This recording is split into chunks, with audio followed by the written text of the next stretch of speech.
শুরুতেই জানাবো ডাকসু নির্বাচনের খবর। এখনো চলছে ভোট গণনা। এখন পর্যন্ত 14 হলের ফলাফল ঘোষণা করা হয়েছে। সবশেষ খবর জানবো ঢাকা বিশ্ববিদ্যালয় ক্যাম্পাস থেকে এই মুহূর্তে যুক্ত হচ্ছেন সহকর্মী নিবিড়। নিবিড় সাহা, আপনি আছেন সেখানে। একটু জানতে চাই, সবশেষ কয়টি হলের ফলাফল ঘোষণার খবর আপনার কাছে এই মুহূর্তে আছে, আর ক্যাম্পাসের সবশেষ পরিস্থিতি কি দেখছেন? লিনিয়ার সবশেষ পরিস্থিতি দিয়ে যদি শুরু করি, যে আমি এখন আছি সিনেট ভবনের সামনে, অর্থাৎ এখানে কিন্তু বাকি যে আনুষ্ঠানিকতা বিজয়ীদের নাম ঘোষণা করার ক্ষেত্রে, তো এখন কিন্তু আমরা সেই সিনেট ভবনের সামনে আছি এবং এখনও কিন্তু এখানে যে আনুষ্ঠানিকতা কিংবা বিজয়ী কিংবা ভিপি কিংবা জিএস এজিএস কারা হলেন সেই নামগুলো ঘোষণার আনুষ্ঠানিকভাবে ঘোষণার যে অনুষ্ঠান সেটি এখনও শুরু হয়নি। এর মধ্যে আমরা দেখছি যে এই সিনেট ভবনের যেহেতু কালকে এখানে এটিও ভোট কেন্দ্র ছিল এবং পুরো সামনের যে জায়গাটি, সিনেট ভবনের সামনের যে জায়গাটি, সেটি কিন্তু এখন পরিষ্কার করা হচ্ছে এবং পরিচ্ছন্নতা কর্মীরা তারাও কিন্তু বেশ কয়েকজনকে আমরা দেখেছি যে প্রায় আধা ঘন্টা যাবৎ কিন্তু তারা এখানে কাজ করে সামনের যে পুরো এলাকা সেটি আসলে তারা পরিষ্কার করছেন। এবং সেই সাথে যদি ভোটের কথা বলতে চাই, যে এখন পর্যন্ত আমরা প্রায় 15টি হলের যে ভোটের যে পরিসংখ্যান সেটি আমাদের হাতে এসেছে এবং সেখান থেকে অনানুষ্ঠানিকভাবে আমাদের কাছে যে তথ্য রয়েছে কিংবা সবগুলো হলের ভোট একসঙ্গে করে আমরা যে সমীকরণটি পেয়েছি, যে ডাকসুর ভিপি হচ্ছেন সাদিক কায়েম, অর্থাৎ বিপুল ভোটে কিন্তু তিনি এগিয়ে আছেন। তার অন্যদিকে ছাত্রদলের যিনি প্রার্থী ছিলেন, এই ভিপি পদপ্রার্থী, তিনি কিন্তু আসলে সেই আবিদ কিন্তু অনেকটাই পিছিয়ে আছেন এই সাদিক কায়েমের থেকে। তার ভোটের ব্যবধান এখন পর্যন্ত আমাদের কাছে যেমনটি রয়েছে, সেখানে কিন্তু প্রায় 9000 ভোটের ব্যবধানে এগিয়ে রয়েছেন সাদিক কায়েম। এরপর কিন্তু আমরা দেখেছি যে হলগুলোতে আমরা খবর পেয়েছি কিংবা যে ভোটের পরিসংখ্যান পেয়েছি, শুধু একটি হল বাদে কিন্তু জগন্নাথ হল সেটি, এবং সেই জগন্নাথ হল বাদে আর কোনো হলেই কিন্তু আসলে এই যে ছাত্রদলের যে প্রার্থী, সেই প্রার্থী কিন্তু শিবির সমর্থিত প্রার্থী SM ফরহাদ, তাকে কিন্তু সাদিক কায়েমকে কিন্তু আসলে অতিক্রম করতে পারেনি। শুধু জগন্নাথ হলে কিন্তু আমরা দেখেছি একমাত্র যে 1200 ওপরে ভোট পেয়েছেন ছাত্রদলের আবিদ, এবং সেখানে সাদিক কায়েম ভোট পেয়েছে মোট 10টি। এবং সব কিছু মিলিয়ে যদি বলা যায় যে এখন কিন্তু রাতে, যেহেতু রাত 1:45 থেকে এই ঢাকা বিশ্ববিদ্যালয়ে ডাকসুর যে নির্বাচন, সেই নির্বাচনের ফল ঘোষণা শুরু হয়েছে এবং পর্যায়ক্রমে আমরা সবশেষ যে কেন্দ্রের যে হলের ভোটটি পেয়েছি সেটি হলো প্রায় 5:45টার দিকে, অর্থাৎ প্রায় সকাল নাগাদ কিন্তু আমরা সেই ভোটের ফলটি পেয়েছি। যার কারণে আমরা দেখেছি যে ক্যাম্পাসে তেমন কোনো কিন্তু আসলে আনুষ্ঠানিকতা আমরা এখন পর্যন্ত আমাদের চোখে পড়েনি। তো শিক্ষার্থীদের সাথে কথা বলেছিলাম, তারা যেমনটি বলেছেন যে তারা কিন্তু ছাত্র শিবিরের কিন্তু একটি রেকর্ড বিজয় হলো আজকে, তারা এমনটি বলছেন। এবং ছাত্র শিবিরের নেতাকর্মীদের সাথে আমরা কথা বলেছিলাম, তারা যেমনটি বলছেন যে তারা এখনই আনুষ্ঠানিকতা দিকে যাচ্ছেন না। তারা আগে ঢাকা বিশ্ববিদ্যালয় প্রশাসনের পক্ষ থেকে তাদেরকে অফিসিয়ালি বিজয়ী ঘোষণা করা হবে, এরপর তারা আসলে যে সেই উদযাপনের দিকে তারা আসলে যাবেন। তো সবকিছু মিলিয়ে এই ছিল এখন পর্যন্ত আমার কাছে থাকা সবশেষ খবর। আগামী হয়তোবা 1 থেকে 1.5 ঘন্টার মধ্যে যে আনুষ্ঠানিকভাবে অফিসিয়ালি নাম ঘোষণার যে অনুষ্ঠানটি, সেটি আসলে শুরু হবে এই সিনেট ভবনে। লিনিয়া, ধন্যবাদ, আপনি থাকুন আমাদের সঙ্গে। আমরা নিশ্চয়ই আরও তথ্য আপনার কাছ থেকে জানবো পরবর্তী সংবাদ সংযোগে। দর্শক, নিবিড় সাহা যুক্ত ছিলেন আমাদের সঙ্গে এবং তিনি জানাচ্ছিলেন বিস্তারিত। আগামীকাল বহুল প্রতীক্ষিত জাহাঙ্গীরনগর বিশ্ববিদ্যালয়ের কেন্দ্রীয় শিক্ষার্থী সংসদ হল সংসদ নির্বাচন, এরই সাথে অবসান ঘটতে যাচ্ছে 33 বছরের অচল অবস্থার। বিশ্ববিদ্যালয় কর্তৃপক্ষের নির্দেশনা অনুযায়ী মঙ্গলবার রাত 12টা শেষ হয়েছে আনুষ্ঠানিক প্রচার। এছাড়া প্রার্থীদের বাধ্যতামূলক ডোপ টেস্টে কেন্দ্রীয় সংসদে 162 এবং হল সংসদে 398 জন প্রার্থীর নমুনা জমা দিয়েছেন। এদিকে মঙ্গলবার বিকেলে মতবিনিময় সভায় জাকসুর সদস্য সচিব একেএম রাশিদুল আলম জানান, আগামীকাল সকাল 9টা থেকে বিকেল 5টা পর্যন্ত 21টি হলের 224টি বুথে ভোট হবে। প্রতিটি কেন্দ্রে একজন রিটার্নিং কর্মকর্তা, 67 জন পোলিং অফিসার ও 67 সহকারী পোলিং অফিসার দায়িত্ব পালন করবেন। জাহাঙ্গীরনগর বিশ্ববিদ্যালয় কেন্দ্রীয় শিক্ষার্থী সংসদ নির্বাচনে ভিপি পদে অমর্ত্য রায় জনের প্রার্থিতা ফিরিয়ে দিতে হাইকোর্টের আদেশ স্থগিত করেছেন আপিল বিভাগের চেম্বার আদালত। ফলে অমর্ত্য রায় জন জাকসু নির্বাচনে অংশ নিতে পারবেন না বলে জানিয়েছেন আইনজীবীরা। মঙ্গলবার বিকেল 4:45 চেম্বার বিচারপতি মোহাম্মদ রেজাউল হকের আদালতে আদেশ দেন। এর আগে জাকসুর ভোটার হতে ও ভিপি পদে নির্বাচনে অংশ নিতে অনুমতির চেয়ে রিট করেন প্রার্থিতা বাতিল হওয়া অমর্ত্য রায়। বেলা 1টার দিকে বিচারপতি মোহাম্মদ মুজিবুর রহমান মিয়া ও বিচারপতি বিশ্বজিৎ দেবনাথের হাইকোর্ট বেঞ্চ অমর্ত্য রায়ের প্রার্থিতা ফিরিয়ে দিতে নির্দেশ দেন। এর প্রেক্ষিতে জাবি প্রশাসনের পক্ষে অ্যাডভোকেট মোহাম্মদ শিশির মনির চেম্বার আদালতে গেলে সেখানে হাইকোর্টের রায় স্থগিত করা হয়। জাকসু নির্বাচনের আজকের খবরাখবর আমরা জানবো এই মুহূর্তে। সহকর্মী রায়ান মিন আমিন যুক্ত হচ্ছেন আমাদের সঙ্গে। আর রায়ান, প্রচার তো শেষ, নির্বাচনী পরিবেশ এখন কেমন দেখছেন, আর প্রার্থীরা আজ কি করবেন সারাদিন সেই বিষয়ে জানিয়ে দেবেন। লিনিয়া, গতকাল রাত 12টার সময় আনুষ্ঠানিক যে প্রচার সেটি শেষ হয়ে গেছে, পাশাপাশি ডোপ টেস্টও গতকালকে শেষ হয়ে গেছে। আজকে ডোপ টেস্টের ফলাফল প্রকাশ করবে বিশ্ববিদ্যালয় প্রশাসন ও নির্বাচন কমিশন। আর আজকে প্রার্থীরা তাদের যে বিভিন্ন গণসংযোগ যেটা আর কি আনুষ্ঠানিকতার বাইরে নিজেদের প্যানেল নিয়ে তারা বসবেন, তারা কিভাবে আগামীকালকে নির্বাচনটা করা যায়, কিভাবে তারা ভোট তাদের যে দলীয় যে সমর্থক আছেন তাদেরকে নিয়ে আসবেন। সবচেয়ে বড় একটা সমস্যা জাহাঙ্গীরনগরে সেটা হচ্ছে যে শঙ্কা দেখা দিয়েছে আদৌ আসলে যারা ভোটার তারা কেন্দ্রে কতটা আসবেন। এখন পর্যন্ত যেটা ধারণা করা হচ্ছে যে হয়তো 60 থেকে 70% বেশি ভোট জাহাঙ্গীরনগরে পড়বে না, কারণ প্রার্থী যখন মনোনয়ন ফর্ম উত্তোলন করেন সেখানে একটা বড় সংকট দেখা দিয়েছে। এবং এখনো পর্যন্ত নির্বাচনের যে আমেজ আমরা যদি ঢাকা বিশ্ববিদ্যালয়ের সাথে তুলনা করি, সেই আমেজটা কিন্তু জাহাঙ্গীরনগর বিশ্ববিদ্যালয়ে এখনো পর্যন্ত দেখা যায়নি। আগামীকালকে ভোট, ফলে সেখানে একটা বড় শঙ্কা দেখা যাচ্ছে যে আসলে কতটা ভোট সেখানে পড়বে বা কতটা ভোট কাস্ট হয়। এর বাইরে নির্বাচন কমিশনের প্রতি কিন্তু প্রত্যেকটা দলের শুরু থেকে অনাস্থা আছে, এবং গতকালকেও কিন্তু ইসলামী ছাত্র শিবির বাকশাসহ তারা অনাস্থা জ্ঞাপন করেছে এবং তাদের সাথে বিভিন্ন বিষয়ে বাকবিতণ্ডা করেছে। পাশাপাশি নির্বাচনের আইন শৃঙ্খলা বাহিনী এখনো পর্যন্ত সেনাবাহিনী আসবে কিনা সেটা নিশ্চিত করতে পারেনি বিশ্ববিদ্যালয় প্রশাসন, তারা চিঠি দিয়েছে। এর বাইরে 1200-র মতো পুলিশ বিশ্ববিদ্যালয় সাদা পোশাক এবং নির্দিষ্ট পোশাকে দায়িত্ব পালন করবেন। পাশাপাশি বিশ্ববিদ্যালয় নিরাপত্তা বাহিনীর সদস্য যারা আছেন, আনসার এবং বিশ্ববিদ্যালয় নিজস্ব গার্ড যারা আছেন, তারা দায়িত্ব পালন করবেন বিভিন্ন বুথ কেন্দ্রে। আর প্রত্যেকটা বুথ কেন্দ্র কিন্তু স্থাপিত হবে বিশ্ববিদ্যালয়ের 21টি আবাসিক হলে, 21টি আবাসিক হলের নিচে। আর একটা বড় সমস্যা যেটা সামনে আসছে, ছাত্রী হলগুলোতে কিন্তু সাংবাদিকরা প্রবেশ করতে পারবে না, এটি একটি বিধিনিষেধ দিয়ে দিয়েছে নির্বাচন কমিশন। সেখানে শুধুমাত্র নারী সাংবাদিকদেরকে তারা অ্যালাউ করছে, তবে নারী সাংবাদিকের সংখ্যা কিন্তু জাহাঙ্গীরনগর বিশ্ববিদ্যালয়ে কিন্তু নেই বললেই চলে। এবং ঢাকা থেকেও যদি কেউ আসেন সেক্ষেত্রেও নারী সাংবাদিকের সংখ্যা খুব একটা বেশি হবে বলে আমরা মনে করছি না। সেদিক থেকে আসলে নারী ভোট কেন্দ্রগুলোতে কারা দায়িত্ব পালন করবেন বা কারা সেখান থেকে ভোটের তথ্য দেবেন সেটি একটা বড় শঙ্কার বিষয় এখনো পর্যন্ত রয়ে গেছে।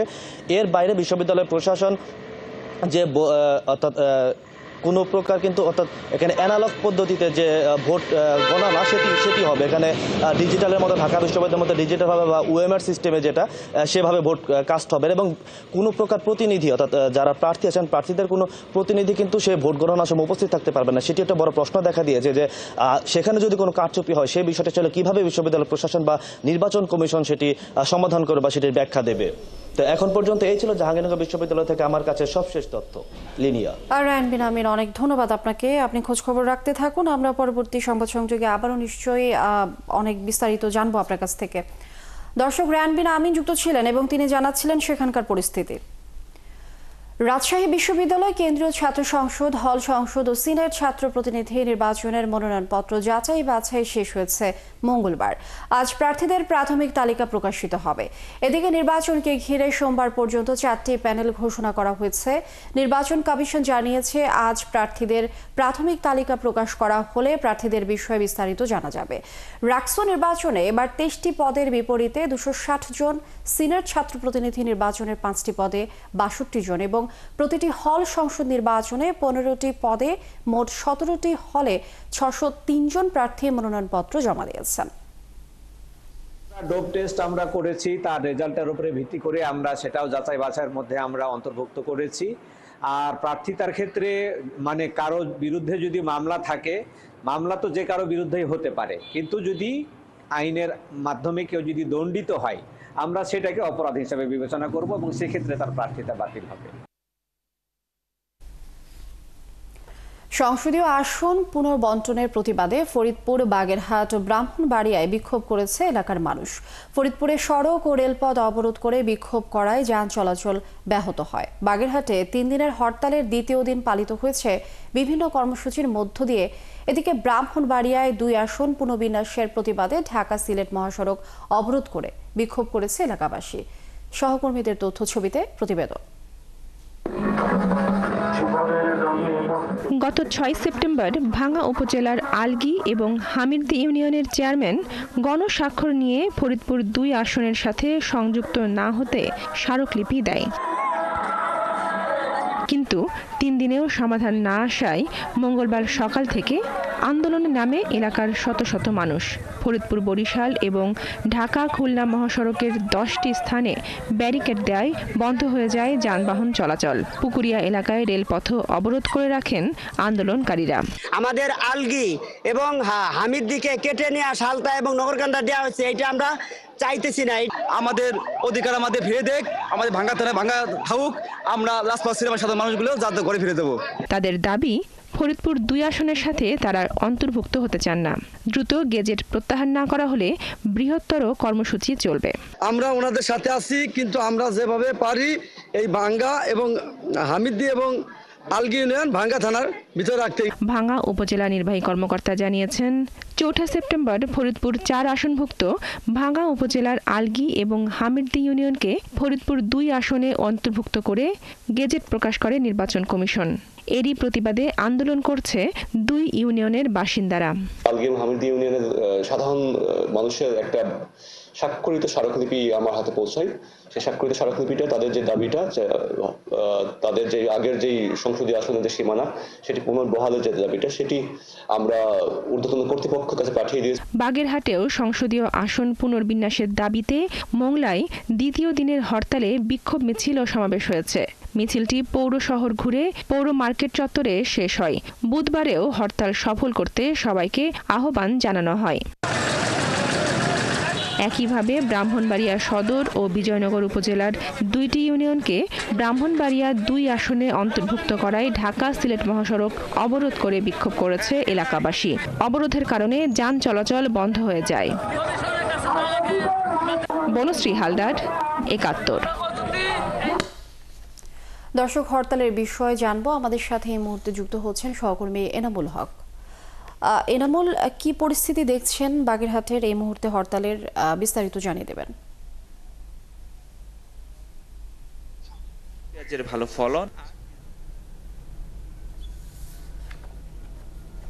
লিনিয়া, আপনি জানেন যে নির্বাচন কমিশন কর্তৃক বাগেরহাটের একটি আসন বিলুপ্ত করার প্রতিবাদে কিন্তু ধারাবাহিক যে প্রতিবাদ এবং আন্দোলন চলছে, তারই পরিপ্রেক্ষিতে আজকের থেকে কিন্তু 48 ঘন্টার কিন্তু হরতাল বাগেরহাট জেলায় পালিত হবে।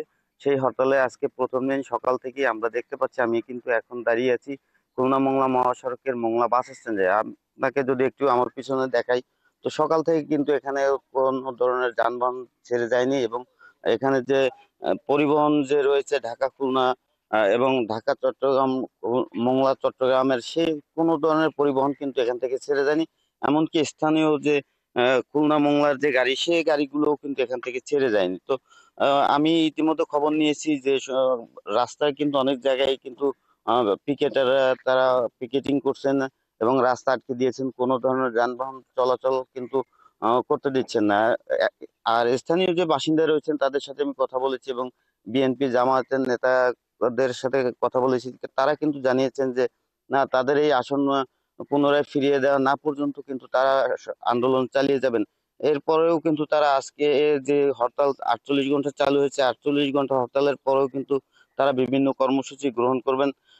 এছাড়া সকাল থেকেই কিন্তু আপনার মোংলা মোড়লগঞ্জ শরণখোলার যে ফেরি চলাচল সেটিও কিন্তু বন্ধ রয়েছে। এছাড়া যে খেয়া পারাপার মোংলা রামপাল মোড়লগঞ্জ শরণখোলার যে খেয়া পারাপার, এছাড়াও অন্যান্য উপজেলা যে 9টি উপজেলা রয়েছে এই সমস্ত উপজেলার কিন্তু সড়ক মহাসড়ক অলিগলিতে কিন্তু পিকেটিং চলছে এবং স্বতঃস্ফূর্তভাবেই কিন্তু স্থানীয় যে জনসাধারণ রয়েছে তারা কিন্তু স্বতঃস্ফূর্তভাবেই কিন্তু এই হরতাল পালন করছেন।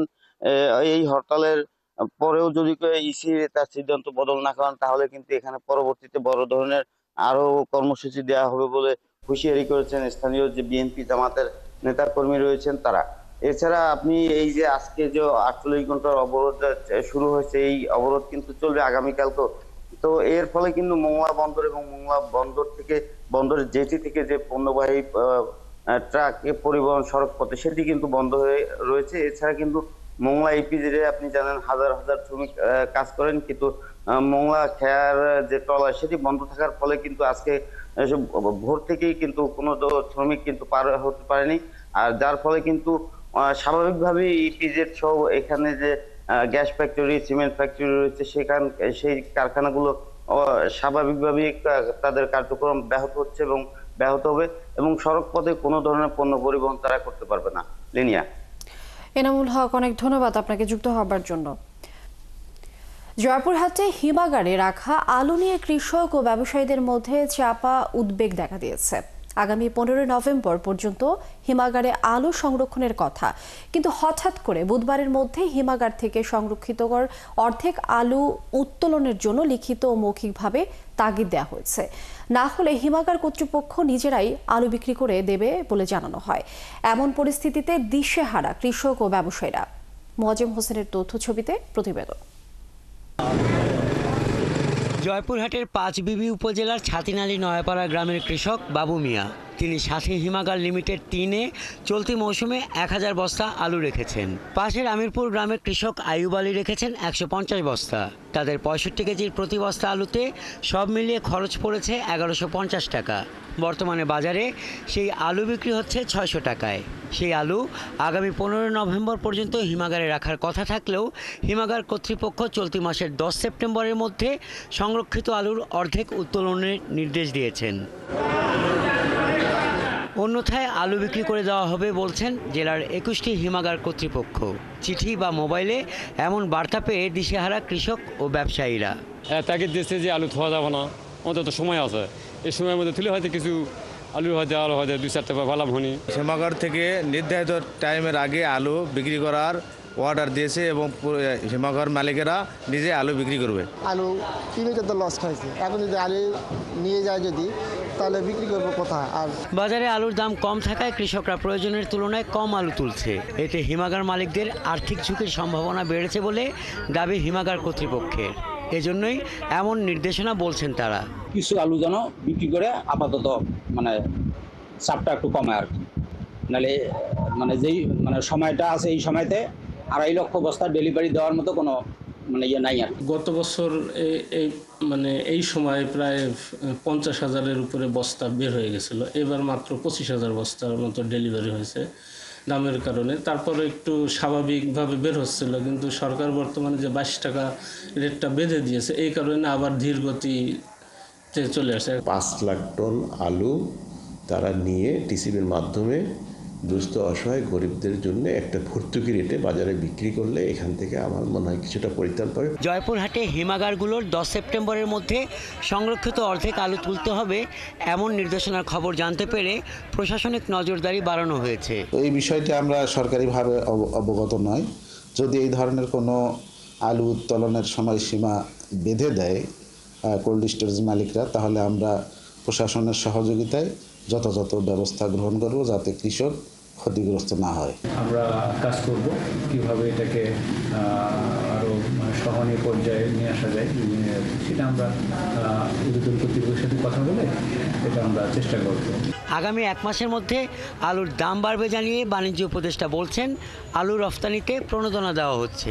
আলুর চাহিদা তৈরির ক্ষেত্র বাড়ানো ও সরকারিভাবে আলু কিনে টিসিবির মাধ্যমে বিক্রির পরিকল্পনাও হয়েছে। আমাদের বাজার পর্যবেক্ষণ এবং আমরা কৃষকের উপযুক্ত মূল্য পাওয়ার ক্ষেত্রে আমরা মনে করছি যে রপ্তানি সম্ভবত একমাত্র উপায়। এবছর জেলায় 21টি হিমাগারে এখন পর্যন্ত আলু সংরক্ষণ আছে প্রায় 1,85,000 মেট্রিক টন। হাসান আহমেদ, 71। দর্শক, এই বিষয়ে বিস্তারিত জানবো এই মুহূর্তে জয়পুরহাট থেকে আমাদের সাথে যুক্ত হচ্ছেন সহকর্মী মোয়াজ্জেম হোসেন। মোয়াজ্জেম হোসেন, হঠাৎ করে আলু সংরক্ষণের সময় কেন এগিয়ে আনা হলো, এই বিষয়ে হিমাগার কর্তৃপক্ষ কি বলছেন জানাবেন।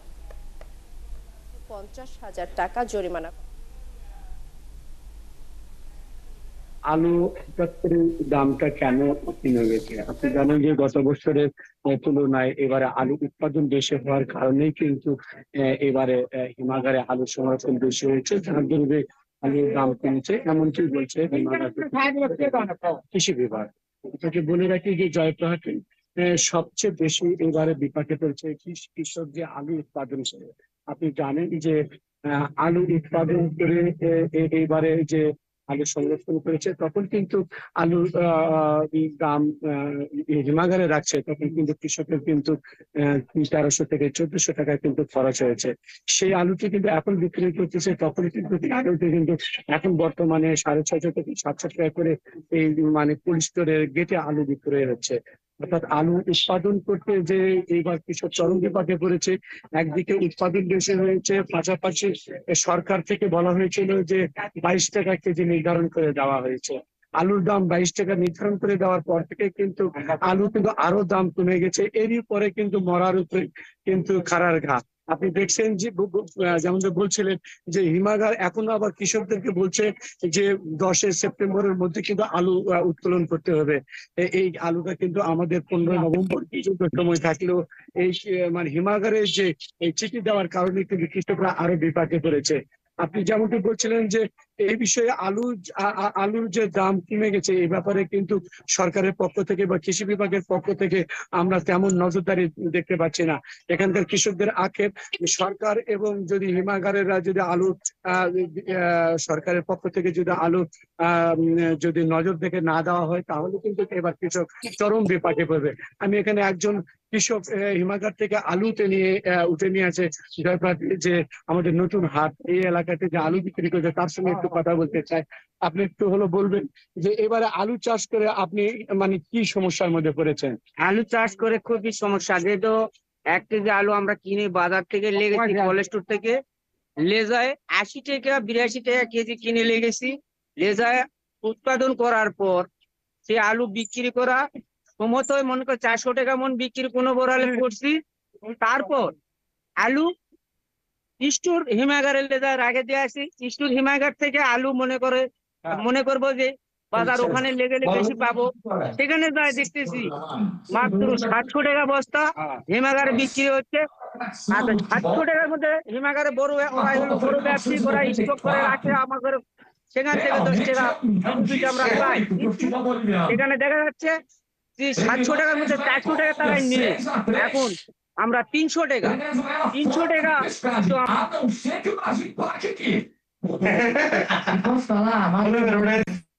মোয়াজ্জেম হোসেন, অনেক ধন্যবাদ আপনাকে। দর্শক, জয়পুরহাট থেকে যুক্ত ছিলেন সহকর্মী মোয়াজ্জেম হোসেন। বৃষ্টিপাত ও পাহাড়ি ঢল কমে যাওয়ায় পানির সংকটে সুনামগঞ্জের শতাধিক হাওর, এতে কমে গেছে হাওর নদী ও প্রাকৃতিক জলাশয়ে মাছের উৎপাদন। ভরা মৌসুমে হাওরে মাছ না পেয়ে হতাশ জেলেরা, তাই এই পেশা থেকে মুখ ফিরিয়ে নিচ্ছেন অনেকেই।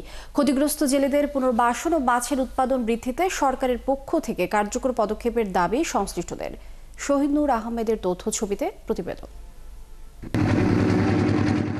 সুনামগঞ্জের খরচার হাওরপাড়ের গ্রাম রায়পুর দ্বীপের মতো ছোট্ট এই গ্রামে অর্ধশতাধিক পরিবারের বসবাস। গ্রামের শতভাগ পরিবার এই হাওরে মাছ ধরে জীবিকা নির্বাহ করেন, কিন্তু এই ভরা মৌসুমে জেলেদের জালে ধরা পড়ছে না মাছ। তাই হতাশায় দিন কাটছে তাদের। এবার বৃষ্টিপাত না হওয়ায়, বন্যা না হওয়ায় মাছ হাওরে অনেক কম। মাছ নাই কেন, পানি নাই, পানি কম, এই কারণে মাছ এবার কম, খুব কম। আগে থেকে একবারে কম, মানে গেলে 300, 700, কয়েকবেলা 150। এই হাওয়ার এলাকায় জাল বাইয়ে চলতে হয়, সেগুলা দিয়ে আমাদের দিন মজুরি চলে না। বিষয়টি স্বীকার করে জেলা মৎস্য কর্মকর্তা জানান, জলবায়ু পরিবর্তনের কারণে হাওর অঞ্চলে পানি কম আসায় মাছের প্রজনন ব্যাহত হচ্ছে, তাই মাছ কম মিলছে। এখন হাওরে পানি থাকার কথা, পর্যাপ্ত পানি থাকার কথা, কিন্তু এখনো পানি ওইভাবে পানি নাই, নদীতেও পানি কম। এগুলো আসলে মাছের প্রজননকে একটা দীর্ঘমেয়াদী বা প্রজননে মাছের ব্যাঘাত ঘটতেছে। এদিকে জলবায়ু পরিবর্তনে হাওর অঞ্চলে জেলে সম্প্রদায়ের জীবিকা রক্ষা ও পুনর্বাসনে সরকারি প্রণোদনার পাশাপাশি জলবায়ু ট্রাস্ট ফান্ডের বরাদ্দে উদ্যোগ নেয়ার তাগিদ দেন পরিবেশ বিশেষজ্ঞরা।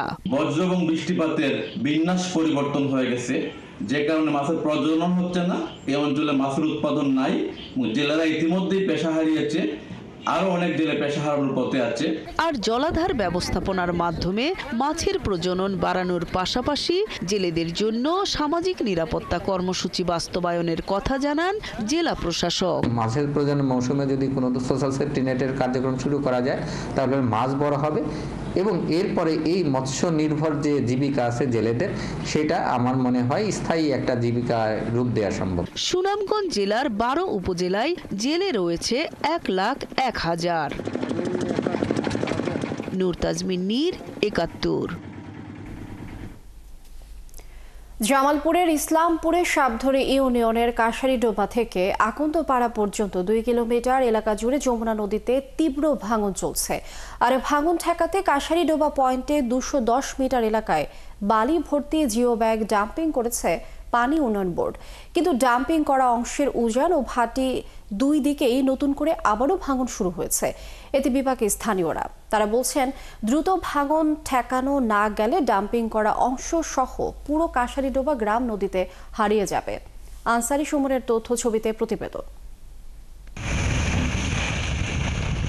গত 30 বছর আগে যমুনা নদীর ভাঙনে জামালপুরের ইসলামপুর উপজেলার মূল ভূখণ্ড থেকে আলাদা হয়ে যায় সাবধরি ইউনিয়ন।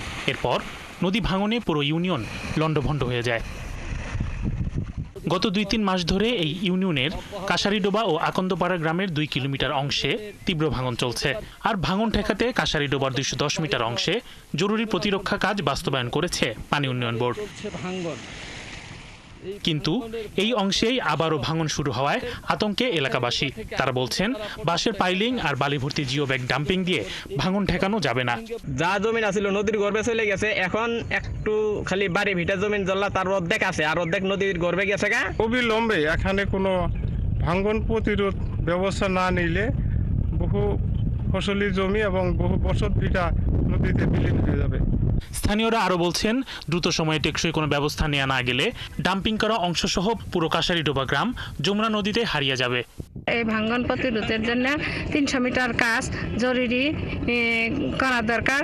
এই জন্য পানি উন্নয়ন বোর্ডের সংশ্লিষ্ট কর্মকর্তাদের দৃষ্টি আকর্ষণ করছে। এদিকে পানি উন্নয়ন বোর্ড বলছে, ভাঙন কবলিত এলাকা তাদের নজরদারিতে রয়েছে। ঊর্ধ্বতন কর্তৃপক্ষকে জানানো হয়েছে, বরাদ্দ পেলে দ্রুত কাজ শুরু করা হবে। উজানে ভাঙন অব্যাহত রয়েছে। এই অংশে আরও 30 মিটার অংশে আমাদের জরুরি আপৎকালীন প্রতিরক্ষা কাজ চলমান রয়েছে। আর বাকি যে উজানের অরক্ষিত অংশটুকু, সেটা অবজারভেশনে রয়েছে। আমরা নেক্সটে যদি প্রয়োজন হয় এবং বরাদ্দ পাই, তাহলে সেখানেও প্রতিরক্ষা কাজ বাস্তবায়ন করব। কাশারিডোবা ও আকন্দপাড়া সহ সাবধরি ইউনিয়নের ভাঙন কবলিত গ্রামগুলো রক্ষায় দ্রুত কার্যকর ব্যবস্থা গ্রহণের দাবি স্থানীয়দের। শরীফ আজাদ প্রীতম, 71। দর্শক, এই বিষয়ে আরো খবর আমরা জানবো। এই মুহূর্তে আমাদের সাথে সহকর্মী আনসারি সুমন যুক্ত হচ্ছেন। সুমন, নদী ভাঙনের ফলে মানুষের দুর্ভোগ কেমন দেখছেন এই মুহূর্তে? আর ভাঙন কবলিত প্রাথমিকভাবে কোনো সহায়তা প্রদান করা হয়েছে কিনা, এবং স্থায়ী বাঁধ নির্মাণের কাজ কবে নাগাদ শুরু হতে পারে, এ নিয়ে পানি উন্নয়ন বোর্ডের বক্তব্য কি দেখছেন? ধন্যবাদ লিমিয়া।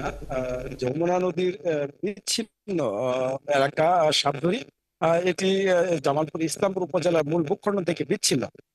মূলত যমুনা নদীর বিচ্ছিন্ন অংশ হওয়ার কারণে এই অঞ্চলে সরকারি কর্মকর্তাদের যেমন নজরদারি কম থাকে, তেমনি স্থানীয় যে জনপ্রতিনিধিরা থাকেন তাদের কিন্তু নজরদারি কম থাকে। আর এই যে দীর্ঘ সময়ের যে নদী ভাঙ্গন, সেটি কিন্তু এই ইউনিয়নের 22টি গ্রামেই নদী ভাঙ্গন চলমান থাকে এবং সারা বছরই মোটামুটি ভাঙ্গন চলতেই থাকে। গত 2-3 মাস যাবৎ এই ইউনিয়নের আকন্দপাড়া, মন্ডলপাড়া, চর শিশুয়া সহ 7টি গ্রামে ভয়াবহ ভাঙ্গন চলছে। সবচেয়ে বেশি ভাঙ্গন চলছে কাশাইডোবা এবং আকন্দপাড়া অংশে। পানি উন্নয়ন বোর্ড যদিও 210 মিটার অংশে প্রথম কাজ করেছিল, তারপরে 30 মিটার অংশে কাজ করছে, কিন্তু সেখানে কয়েক কিলোমিটার জুড়ে ভাঙ্গন চলছে। সেখানে সেই ছোট্ট অংশের কাজ ভাঙ্গন প্রতিরোধে খুব বেশি কার্যকর কোনো ব্যবস্থা নয়। স্থানীয়রা যেটি বলছেন যে পানি উন্নয়ন বোর্ড কাজ করার পর আবারও নতুন করে দুই পাশে ভাঙ্গন শুরু হয়, তারা আতঙ্কিত হয়ে পড়ছেন। কারণ এই ভাঙ্গন যদি অব্যাহত থাকে তাহলে যে প্রতিরক্ষা কাজ করা হয়েছে সেটি টিকবে না, পাশাপাশি নতুন করে আরো বহু এলাকা ভাঙ্গনের কবলে পড়বে। এখানে কিন্তু হাজার হাজার বিঘা ফসলি জমি রয়েছে এবং চরাঞ্চলে শত শত বসত বাড়ি রয়েছে। আপনি জানেন চরাঞ্চলের মানুষরা অনেকটা আর্থিকভাবে অসচ্ছল নয়। সেই সব মানুষদের যখন ফসলি জমি এবং তাদের বসত বাড়ি নদীগর্ভে বিলীন হয়ে যায়, সেই মানুষগুলো দাঁড়ানোর আর কোনো পথ থাকে না। আপনাকে একটি তথ্য জানিয়ে রাখি, ইসলামপুরের নদী ভাঙ্গার কারণে বহু মানুষ ইতিপূর্বে কিন্তু তাদের প্রত্যেক যে বসত ভিটা সেটি ছেড়ে যেতে বাধ্য হয়েছে এবং এখনো বহু মানুষ তাদের প্রত্যেক বসত ভিটা তাদের সুমন, আপনি থাকুন আমাদের সঙ্গে এবং বিস্তারিত আরো তথ্য জানবো নিশ্চয়ই আপনার কাছ থেকে পরবর্তী সংবাদ সংযোগে। ধন্যবাদ আপনাকে। দর্শক, নদী ভাঙনের পরিস্থিতি জানাচ্ছিলেন জামালপুর থেকে সহকর্মী আনসারি সুমন। উজান থেকে নেমে আসা পাহাড়ি ঢলে খাগড়াছড়ির মহালছড়ির নিচু এলাকা প্লাবিত হয়েছে। এতে পানিবন্দী হয়ে পড়েছে 2 শতাধিক পরিবার, আর পানিতে ডুবে মারা গেছে এক শিশু। পাহাড়ি ঢলে চেঙ্গি নদীর পানি বেড়ে যাওয়ায় পাকিজাছড়ি, মসজিদ কলোনি, চট্টগ্রাম পাড়া, ব্রিজ পাড়া, সিলেটি পাড়া ও গরু বাজার সহ বিভিন্ন এলাকায় হাঁটু থেকে কোমর পর্যন্ত পানি উঠে গেছে। এতে 2 শতাধিক পরিবার পানিবন্দী হয়ে পড়েছে, আর ঘরবাড়ি ডুবে যাওয়ায় বিপাকে পড়েছেন পাহাড়ি ও বাঙালি বাসিন্দারা। মঙ্গলবার কালো পাহাড় এলাকায় পানিতে ডুবে জোবাইয়ের নামে 5 বছরের এক শিশু মৃত্যু হয়েছে। এদিকে উপজেলা প্রশাসনের পক্ষ থেকে ইসলামিয়া মাদ্রাসায় আশ্রয় কেন্দ্র খোলা হয়েছে। এরই মধ্যে 6টি পরিবারে 25 জন সেখানে আশ্রয় নিয়েছেন। তাদের জন্য খাবার, ওষুধ ও প্রয়োজনীয় সহায়তা পৌঁছে দেওয়া হচ্ছে। এছাড়া উপজেলা নির্বাহী কর্মকর্তা আবু রায়হান পানিবন্দী মানুষের বাড়ি বাড়ি গিয়ে ত্রাণ সহায়তা পৌঁছে দিচ্ছেন।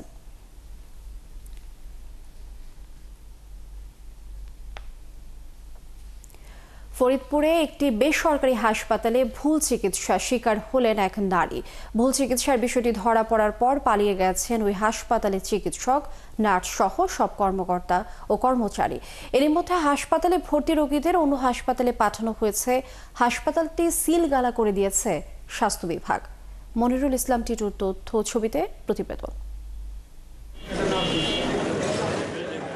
ফরিদপুরের সদরপুর উপজেলার গৃহবধূ হ্যাপি পাইলস অপারেশন করানোর উদ্দেশ্যে সোমবার সকালে ভর্তি হন শহরের সৌদি বাংলা প্রাইভেট হাসপাতালে। বেলা 11টার দিকে তাকে নেওয়া হয় অপারেশন থিয়েটারে। চিকিৎসক ডাক্তার মোহাম্মদ নজরুল ইসলাম অপারেশন শেষও করেন, কিন্তু অপারেশনের পরই বুঝতে পারেন গল ব্লাডার নয়, ওই রোগী পাইলসের অপারেশন করাতে এসেছিলেন। বিষয়টি ফাঁস হয়ে গেলে সাথে সাথেই জম্পট দেন ওই হাসপাতালের চিকিৎসক, নার্স সহ সংশ্লিষ্ট সবাই। এ ঘটনায় দিশেহারা রোগীর স্বজনেরা রোগীর সুস্থতায় বিভিন্ন দপ্তরে ছোটেন।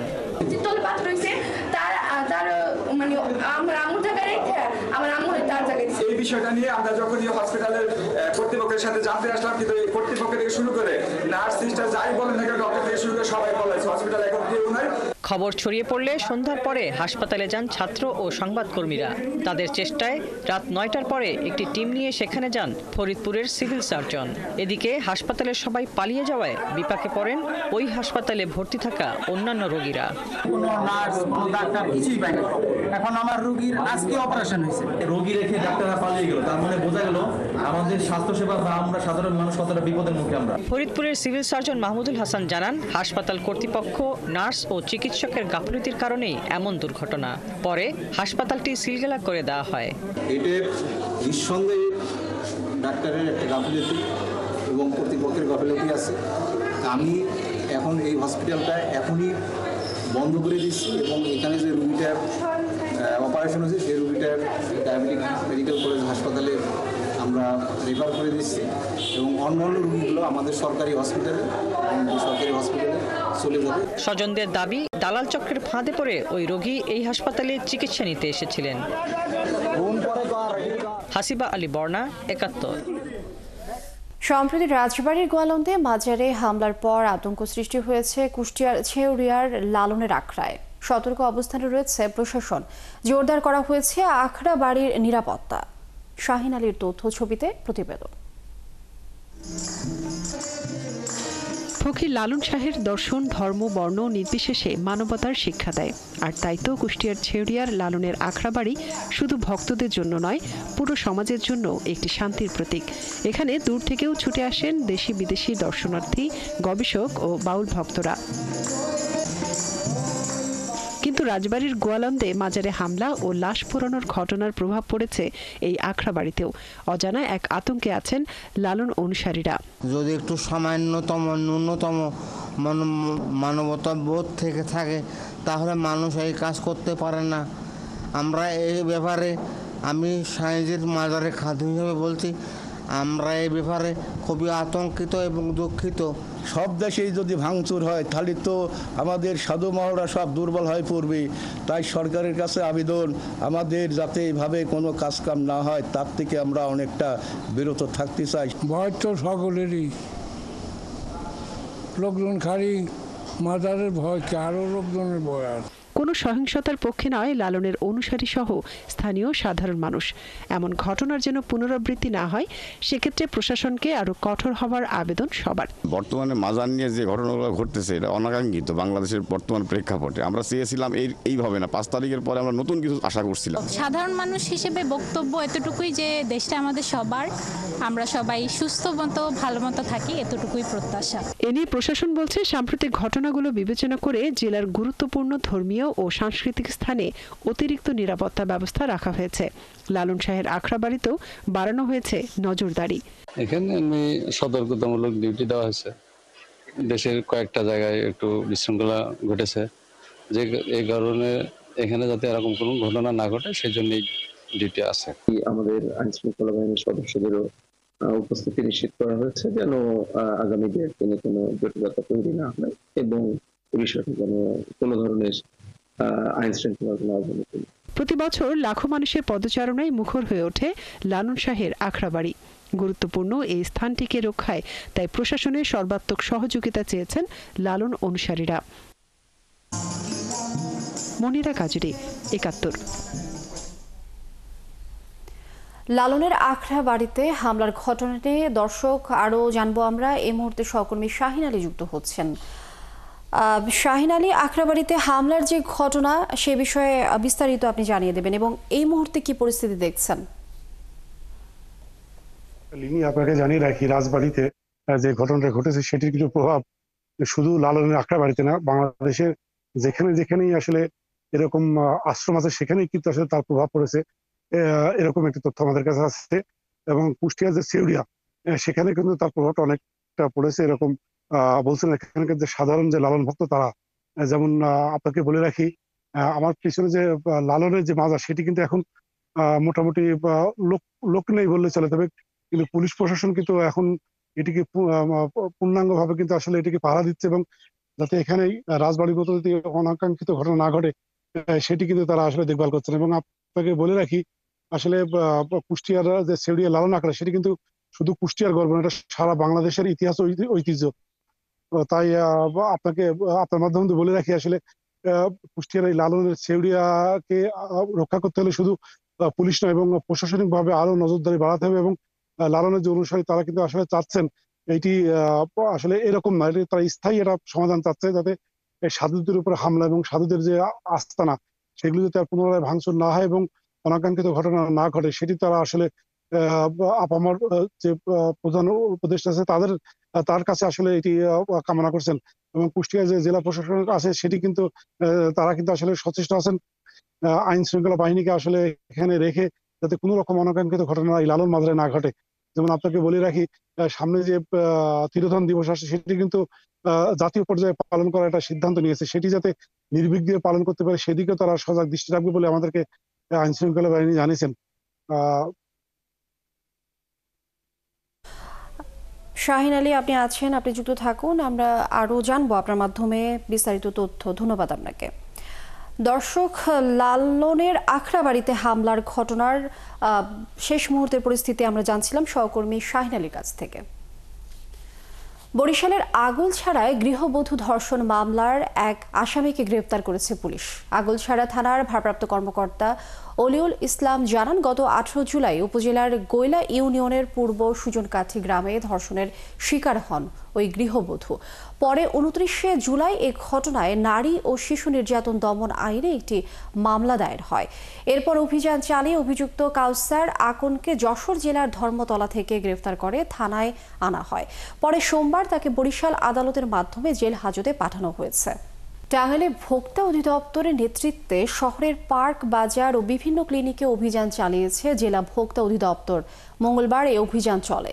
জেলা ভোক্তা অধিদপ্তরের কর্মকর্তা আসাদুজ্জামান রুমেল জানান, কাঁচা বাজারে সবজি ও কাঁচা মালামালের দাম সহনীয় রাখার জন্য এই অভিযান শুরু হয়েছে। এরই ধারাবাহিকতায় পার্ক বাজারে একটি ফার্মেসিকে 5,000 টাকা জরিমানা, 2টি ডিমের দোকানে 25,000 টাকা জরিমানা করা হয়।